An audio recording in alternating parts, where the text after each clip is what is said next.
works for him. In case you didn't know, having a Secretary of Defense who cannot stay sober might be bad. Gaetz's nomination has been opposed by many Republican senators, especially after two women claim Gaetz paid them for they had sex with Gaetz on an air hockey table.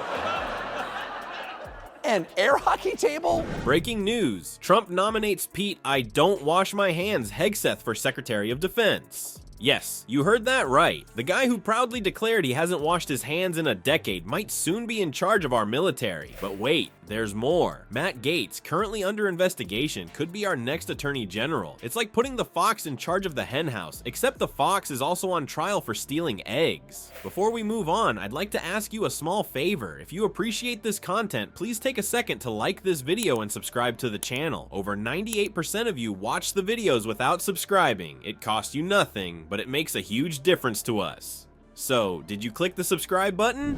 Great, thank you so much. Now, back to the video. Pete Hegseth comes first in Trump's cabinet of horrors. The claim to fame of this guy, being a host on Fox News who believes that soap operas are only for fools. He may now lead our armed forces, because it seems that all it takes to command the most potent military forces in the world is to be a good TV personality. According to an NBC report, Pete Hegseth drinking worried colleagues at Fox News.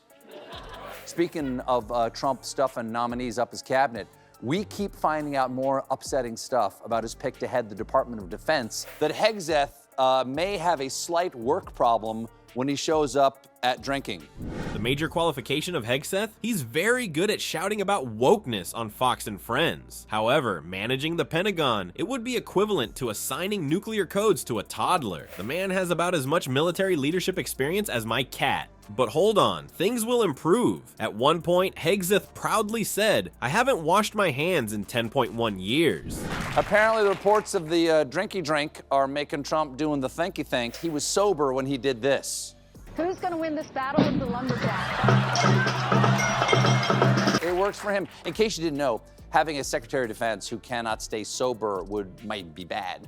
Yes, you heard correctly. Germs are a liberal conspiracy, according to the prospective future Secretary of Defense. I suppose he believes that our troops cannot fight the enemy if they are unable to see it. You might think about a new Secretary of Defense, because things are looking not good for current SecDef nominee, Fox News host, and 4-year-old who was allowed to dress himself today, Pete Hegseth. Reportedly, Pete's a bit of a workaholic. Hegseth's nomination has been in trouble from the beginning. Trump only knew about Hegseth from seeing him on TV. Hegseth also has ambitious plans for our armed forces. He wants women removed from combat roles and wokeness, whatever that means, outlawed. Because nothing says strong defense like disregarding decades of progress and alienating half the population. What might go wrong then if our military was led by a germaphobe? To begin with, Operation Filthy Hands may be a new military tactic. Our soldiers will be provided with hand sanitizer instead of body armor. The enemy will be able to detect us from a mile away, so forget about using stealth technology. He's an alcoholic. He has already been accused of a drunken sexual assault. In Hegseth's defense, none of the sources could recall an instance when Hegseth missed a scheduled appearance because he'd been drinking, including one episode where Hegseth had to be restrained while drunk from joining the dancers on the stage of a Louisiana strip club. Jokes aside though, there may be major repercussions for military morale and readiness. Imagine serving your country with honor as a female soldier and then being told by a man who believes that hygiene is optional that you are not fit for combat. Imagine the looks on the faces of our allies when they learn that the world's most powerful military is headed by someone whose greatest conflict was with soap. Hold on to your hats just when you thought it could get any stranger. The new boss at the Justice Department may be even stranger. You'll want to hear about this guy, I promise. As they say, it's not a good idea to put the fox in charge of the henhouse. Trump's plan, however, makes that seem completely reasonable. It's possible that Matt Gaetz, who is more accustomed to being investigated than conducting them, will become our country's top police officer. Wait until you hear about his experience in the legal field if you think that's crazy. Matt Gaetz withdrew as Trump's nominee for Attorney General of the United States. Gaetz's nomination has been opposed by many Republican senators, especially after two women claim Gaetz paid them for withdrew from the AG nomination 45 minutes after a press outlet called to say, So who is this character played by Matt Gaetz? The House Ethics Committee is currently looking into this congressman from Florida. They are investigating whether he purchased a high-end home theater system for himself with campaign funds. After all, what better way to demonstrate serving the people than to watch The Bachelor in surround sound? But hold on, things will improve. A highlight reel of scandals is how Gaetz' political career can be described. He has more scandals than there is drama on a reality TV show. And now, the Department of Justice may be run by this guy. It's similar to putting a child in charge of a candy store, except that the candy store is the entire legal system in America. they had sex with Gaetz on an air hockey table. An air hockey table? Who was this three-way with? Dave and Buster? Was it on? Because that sounds cooling and refreshing. Because the sex on the air hockey table happened at a house party while the homeowner watched.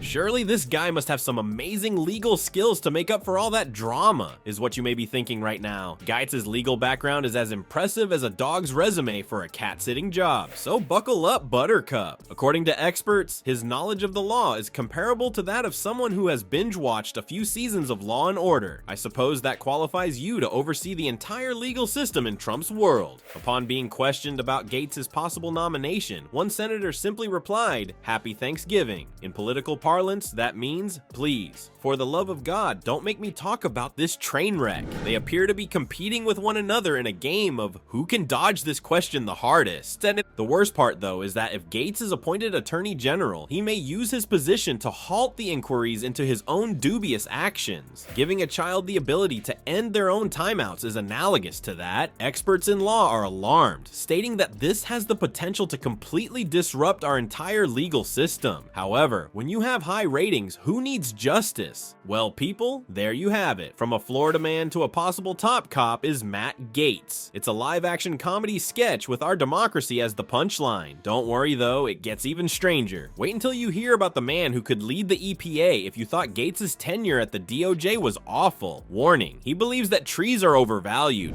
That's it, people. Trump's cabinet of horrors. A Florida man who could lead the Justice Department from a guy who believes soap is optional. Running the nation into the ground is the prize, much like in a reality show. The problem is that we don't have to watch this train wreck unfold. According to Jon Stewart, we have to continue to fight and continue to work day in and day out to create the better society for our children, for this world, for this country that we know is possible.